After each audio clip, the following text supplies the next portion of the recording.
최근에 봤던 여러분 충격적인 뉴스 아마 기억하실 겁니다.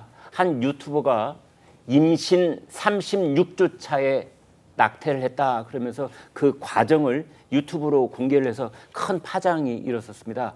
영상의 진위 여부를 두고 뭐 가짜다 아니다 이렇게 말들이 많았는데 최종적으로 그것이 조작이 아니다 실제 상황이었다 이런 얘기가 나오고 있습니다. 한성훈 기자 어떻게 된 겁니까? 이 설마 했던 일이 경찰 조사 결과 사실로 드러났습니다. 지난 6월에 유튜브에 올라온 한 영상입니다. 임신 36주 차 이렇게 밝힌 한 여성이 자신의 낙태 수술 과정을 공개한 건데요. 이 조회수를 노리는 조작이다 이런 추측이 많았는데 이 보건복지부가 이 여성과 수술 의사를 살인 혐의로 경찰에 수사를 의뢰하면서 실제 상황이었다 이런 경찰 조사 결과가 나온 겁니다. 이 산모도 경찰의 낙태를 인정했습니다.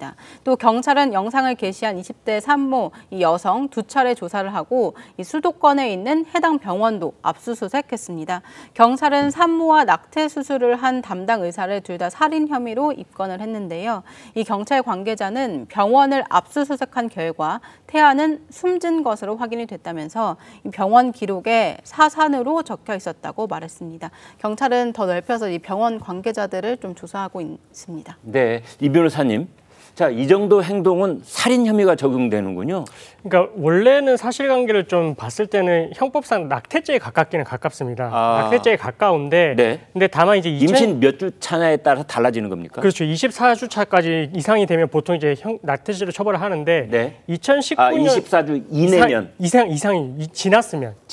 예. 근데 지금 이제 형법상 지금 헌법 불합치가 되면서 낙태죄에 대해서는 지금 헌법 불합치로 대해서 처벌 규정이 없는 상황입니다. 네. 그런 상황이고 그렇기 때문에 지금 상황에서는 지금 이 유튜버라든지 아니면 이 병원장에 대해서는 낙태죄가 아닌 살인죄를 적용해서 처벌이 가능한지 이 부분에 대해서 지금 수사기관에서 판단을 하고 있고요. 네. 살인죄가 적용이 되려면 이 낙태 행위를 했을 때 그때 당시에 태아가 생존에 있었는지 그래서 엄마랑 분리를 했을 때 살아 있었다라고 할 것 같으면 이거는 이제 살인죄가 적용이 될 것이고 그래서 그 부분이 이제 살인죄가 적용이 되는지 판단을 하려고 하니까 CCTV로 확인해보니 CCTV가 설치가 되어 있지 않습니다. 그래서 이 부분에 대해서 증거는 결국 이제 진료 기록에 대해서 감정을 통해 가지고 당시 태아가 살아 있었던 걸 볼 수 있는지에 따라서 살인죄가 적용이 될 것 같습니다. 네.